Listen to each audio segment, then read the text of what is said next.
And thank you very much, Kosmica and Arts Catalyst. It's fabulous to be here.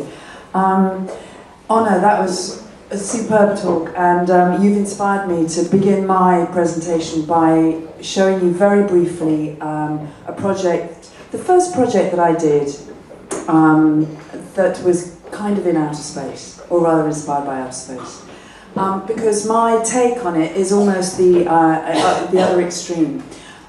This was 2002, and I went to NASA with Mandy McIntosh, and we met astronauts. We should have met, actually no, I'm lying, sorry, I'll start again. We met ex-astronauts. We should have met astronauts, but 2000, the 9/11 disaster just happened, and so there was a big restriction on who was allowed in to meet the NASA astronauts. So we met the ex-astronauts, but we had this question to the ex-astronauts, or rather the reason we were there, the reason for our project was, what is the soundtrack of space? That was one of the questions I was wanting to ask these astronauts.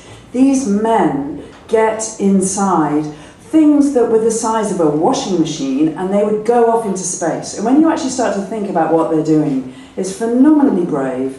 And are they frightened? And how do they survive up there? And I think the thing that actually triggered this whole project was the fact that we realized that, you know, we humans, we earthbound humans, we have these rather, well, let's face it, romantic notions about what space is, what it looks like, how we can now see it, and so on. But in fact, for a human animal to get up there and survive, it's extremely arduous, extremely difficult. You have to go through huge amounts of training. And in actual fact, what we're going to do, we're going to start with the internet. I just want to show you very briefly.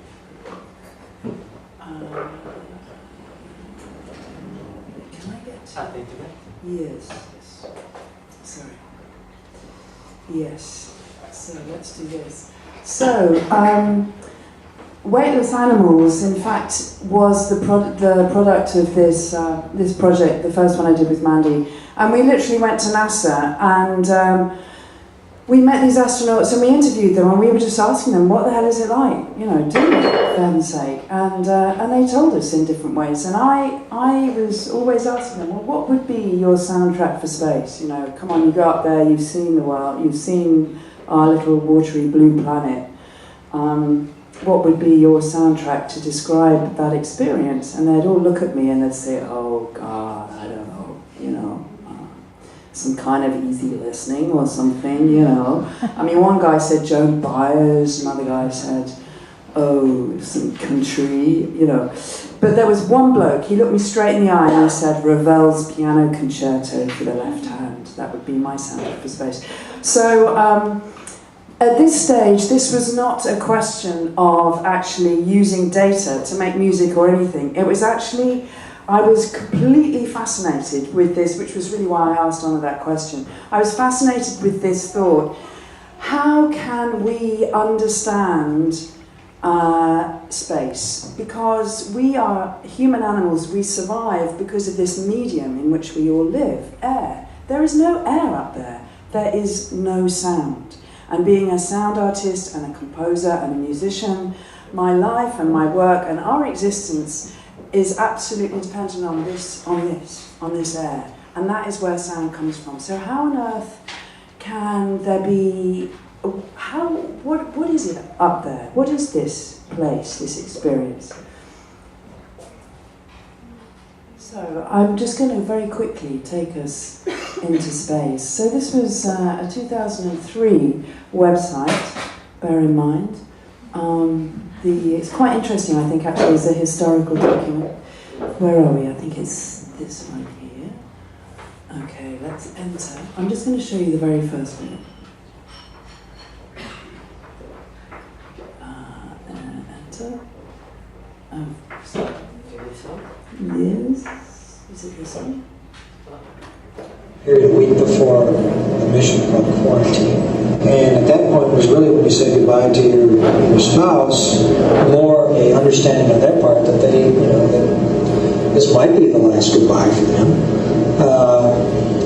And I made it a little bit tough. What I usually did was after that, you know, my wife would leave, she'd go back to wherever she was staying, a condo or motel. I give her a call. We talk a while, late at night. That was nice.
So that's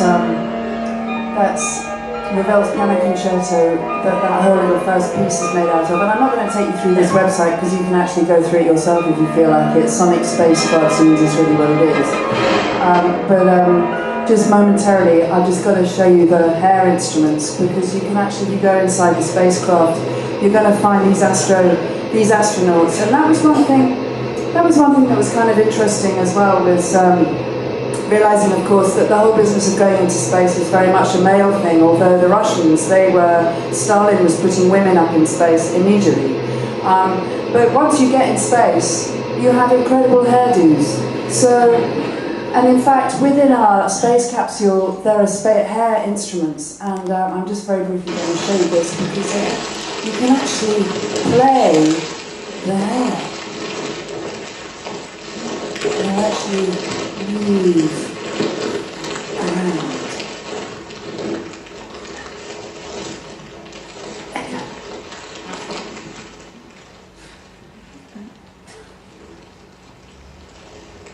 And they should move over there, move over there.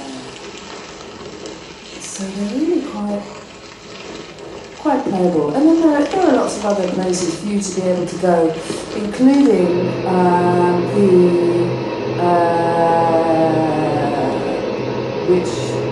which moment is this? Can't quite remember.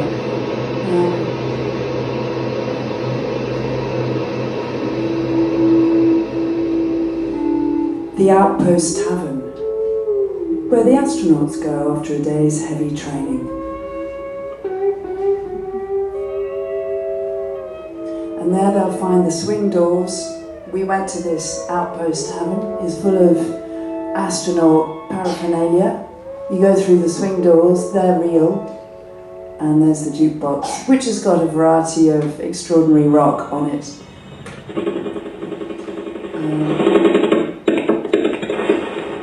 Anyway, enough of this project. I just momentarily wanted to show you, how do I get out of this? Yes.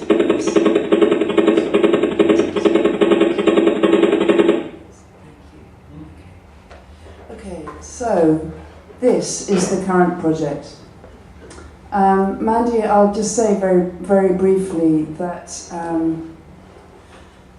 Mandy McIntosh and I, so this is the second project we've done together based in space, and this one, I think the big connection between both these projects is the fact that we're very much looking at the human experience and relating it to ourselves as living, breathing animals on planet Earth that live within this medium of air. And Mandy's idea essentially for this project was she was wanting to make shelter in the forest and in the Galloway forest in southwest Scotland, where it's been awarded a dark sky award, which means that it's incredibly dark. So it's like, I think it's the first European dark sky park in Europe. And it means that it's got this absolutely extraordinary skies, and it is amazing. And she and I have been working on this project for 2 years, and we intended to make a shelter inspired by the Bothy movement. Does people know what Bothies are? Yeah, some people know what Bothies are. I'll show you some pictures of Bothies in a moment. Essentially, Bothies are empty shelters all over the Highlands and the countryside in Scotland, and they're places where you can go and stay, and there will be free, there'll be wood, and the door will be open, and it's just a free place for you to be able to go and stay. Essentially, though, the Bothy movement was set up with this idea of getting people into nature, wanting to get people out of the pain and the poverty of urban dwellings, and to actually, if you could get out into nature, things were kind of better. So our project has been very much inspired about that and by that, and we've been wanting to create a shelter where people could go and look at the sky. And for us urban dwellers, of course, the reality of going into the forest has been quite a learning curve, you could say. And we've been negotiating the forest and the Forestry Commission, and all the time blown away by these incredible skies, where we are simply looking at planets and stars and knowing very little about constellations and what we're looking at, but just marvelling at the whole thing. And it's inspired a large amount of research, because ultimately we were wanting to make a shelter for people to be able to go to. And my part of this project was to make some music. Okay, I was going to make some music. So I think immediately I'm now going to play you some music, because that's what I was going to do originally. And I'm sorry, by the way, I'm pausing like this. I'm having to use somebody else's computer. Can I go to the pictures? Yes. Let's go to the first picture. We'll go to the first picture. And what I want to do now is I'm just going to play you a piece. Yes, it's called Beetlejuice to Rigel, and I have used the size of the size of the planets within the constellation Orion. So this is the actual journey and the distance of them. So this is the size of them and the distance that they are from the Earth to make this piece, which is processing a synthesizer that I also made. So if you would like to close your eyes and just listen for a moment, that would be great. It's about 7 minutes long.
continue backwards along this road. Here we go. Okay, so this is the Galloway Forest. And this is where we're building a shelter. And arriving here and with these extraordinary skies, sorry, I'm not quite sure why it's doing this. And these views, and wanting to find somewhere where we could make a shelter for people to be able to come and visit, to look at the sky. And there you can see down there, there's a bothy, yeah? And that you can see as well that this forest is not in fact a particularly beautiful forest as far as deciduous oakland or anything like this. It's actually a harvested forest. It provides a sixth of the wood for Scotland and the UK actually, sorry. And then this is that particular bothy from the far side. And then this is another one. So you get the sense of what these places are like and what this landscape is like. And I was wanting to create some kind of a situation within which, I was wanting to, is it on? I was wanting to create a situation within the bothy that we were going to build for people to be able to lie in and gaze at the sky. So the thing that you discover as soon as you get out into the forest is that in actual fact you need to be warm. You're not nearly as scared if you're warm. You're safer and you're happier. It's as simple as that. So I thought, how about making a sonic bath?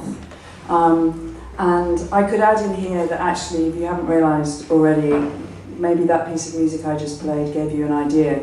I'm actually very concerned about the vibration of music, the physical aspect of music. And the idea behind the sonic bath is inspired by this sonic furniture work that I do, which is about giving music to people through their bodies as vibration.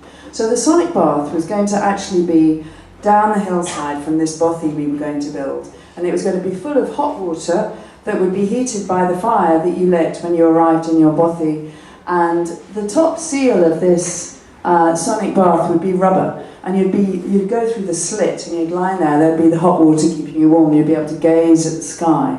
And this resonant air chamber would actually be sonified by huge tuning forks that you would have as pedals in the bottom of the bath. Unfortunately, the Forestry Commission wouldn't allow me to do that.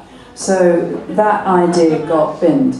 So the next idea was essentially a product of the fact that I realised, and Anna already mentioned this, what do we actually want to hear when we're gazing at the sky? You know, this question that I had to astronauts, well, let's face it, actually they're scientists and engineers, they didn't really have necessarily creative or romantic answers. But the idea for gazing at the sky, generally people might want something soft or nothing. And in fact, when you're in the forest, it's really noisy. Even if it's been really dry, you hear water everywhere. There's always water running, and the trees are whispering and singing. And so I wanted to create a silent situation. Well, to actually build a silent, sealed shelter would be just too expensive. So I thought, well, how about if we made a hole in the ground, and you lay in a hole in the ground, and you could look at the sky. Have you ever lain in a hole in the ground? You should try it. It's amazing. It's absolutely, completely silent down there. You put your head inside the earth and gaze at the sky. What an amazing way to engage in the cosmos by lying in the earth and looking at it. Again, though, I wasn't allowed to do this. Public health and safety is very difficult. This is Mandy actually testing. We found some holes and we lay in them, and it's true. It's really quite an amazing thing to do. So I decided in the end that actually I would have to make a chair of some kind. And this is an astronomer's chair from the 1920s that is actually in the observatory in Greenwich. And this inspired me to actually come up with some ideas around making an astronomer's chair, or a chair that would be angled to look at the sky, but with silence. I wanted to actually embed the listener of the head, the listener's head, in silence. How was I going to do that? I always rather like this one. And then this was another one. But in actual fact, again, these things were not really going to work. I'm not quite sure. Oh dear. So we had to do a reshuffle on computers, if you haven't already realised. Okay, so in fact, what I came up with in the end are these chairs. And you know, I've just done something which nobody else has yet experienced. Nobody has seen these images. So please, nobody actually, and this is being streamed, isn't it? Oh God, quick. These chairs, quick, from computer. There they are. Okay, a moment, there they sit, aren't they a handsome trio? In the forest. They're currently covered in brush because they're not yet available to the public. And who knows, they could well be burnt or graffitied before the launch, which is February the 2nd, in case anybody would like to come. So this is the bothy outside of which the chairs are. And those seats are about 10 feet long. They're quite extraordinary. And this person here in the white at the left at the front, that is Mandy, and she is wearing, in fact, a prototype spacesuit.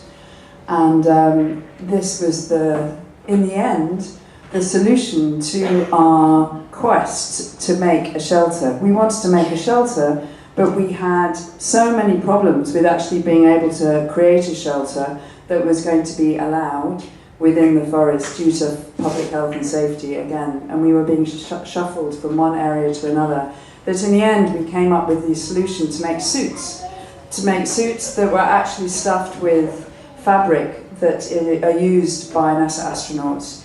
And the outside material is a cotton that is waterproof, and it's quite an extraordinary fabric actually. And Mandy's background is knitwear and fashion. So she has designed fabric for the outside of these suits. So, the Skygazer chairs are in the forest, and 15 of these suits have been made. That was a testing of the suit. Here we are, those are 2 of the suits. And they are going to be at the New Galloway Arts Centre, and they'll be in the public domain as from February the 2nd, and people will be able to go and take them out for free and run around in the forest, lie on the ground, look at the sky. And frankly, just lying on the ground, looking up, is a very good thing to do. Oh look, there's a little constellation there. I think this could call for another small piece of music. I am now going to play you. Caroline talked about using tones to make something from the sun. Well, this is using tones to make something from the Seven Sisters constellation. Or rather, what did I use? No, I actually had tones played, again, by size and distance of planets within that constellation. So, here we go.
tons of matter, destroyed every second. photons are created, And their journey has begun. photons are created, And their journey has begun.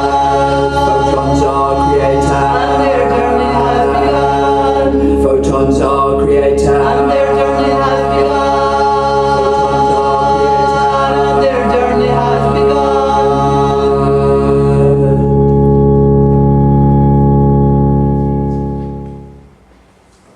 Okay, that last song was called "The Biggest Bomb You'll Ever See," and with this mention of the sun and those beautiful images of the sun that Anna was showing, I thought I'd finished with a little song. Those words are by Mandy, and the music is, well, we did it together, and it's the last track on the album, Jørd Winstan. Jørd Winstan, by the way, is Old Scots for Earth, Moon, Star, if I hadn't told you that already, and it will launch in the Forest on February the 2nd, 2013. You're all very welcome. There's going to be quite a do at the Bothy with the suits and the music and a good fire. So you're very welcome. Thank you very much.